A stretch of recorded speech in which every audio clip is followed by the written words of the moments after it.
नमस्कार दोस्तों, स्वागत है आपका हिंदी नॉलेज शो में। तो दोस्तों, सरकार के अप्रूवल के बाद तो एमका के निर्माण की रफ्तार भीषण हो चली है।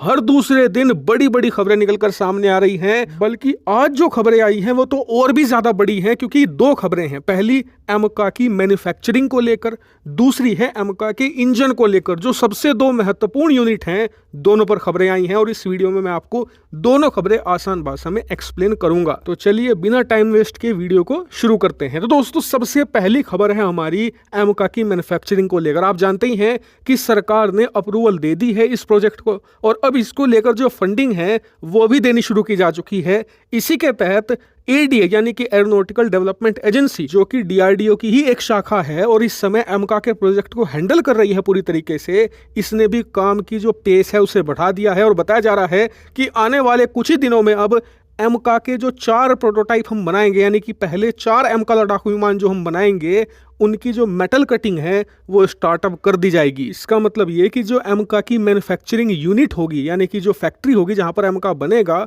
वहां पर ऑफिशियल तरीके से एमका के पहले लड़ाकू विमान का काम शुरू हो जाएगा, उसे बनाने का, उसे मैन्युफैक्चर करने का। लेकिन इसी के साथ एक दूसरी खबर भी निकलकर सामने आई है जो एमका के इंजन को लेकर है। जैसे कि आप जानते ही हैं कि एमका में शुरुआती जो लड़ाकू विमान होंगे, यानी कि 4 प्रोटोटाइप, यानी कि ऐसे लड़ाकू विमान जिनके साथ हम टेस्टिंग करेंगे, 4 तो वो हो गए। इसके अलावा 36 वायुसेना के लिए बनाए जाएंगे। टोटल 40 लड़ाकू विमान जो पहले होंगे, उन सभी में अमेरिका का F414 इंजन लगाया जाएगा। और इस पर भारत अमेरिका की सहमति भी बन चुकी है। और सबसे खास बात कि इसी साल जून के महीने में भारत और यूएस इस पर एग्रीमेंट साइन कर लेंगे। इस एग्रीमेंट की खास बात ये होगी कि अमेरिका ये इंजन भारत में ही मैन्युफैक्चर करेगा और इसके लिए भारत के अंदर ही स्पेशल यूनिट यानी कि फैक्ट्री लगाई जाएगी जहां पर इनकी मैन्युफैक्चरिंग होगी। ये एक बड़ी खबर है। दूसरी बात ये कि इसमें हम टेक्नोलॉजी ट्रांसफर भी चाहते हैं, यानी कि अमेरिका का जो F414 इंजन है, अच्छा इंजन है।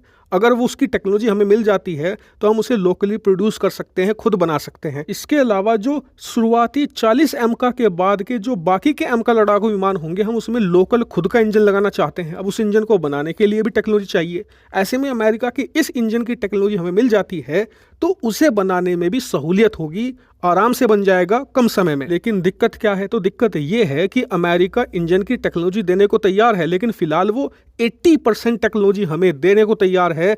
100% पर अभी बात चल रही है। उम्मीद करते हैं कि दोनों देश 100% टेक्नोलॉजी ट्रांसफर पर रेडी हो जाएंगे। अगर नहीं भी होते तो 80% भी अच्छी डील है। वो इसलिए क्योंकि हम जो इंजन बनाएंगे एमका के लिए खुद का, उसे हम कोलैबोरेशन में बनाएंगे। या तो वो होगी फ्रांस की कंपनी सैफ्रॉन या यूके की कंपनी रोल्स रॉयस।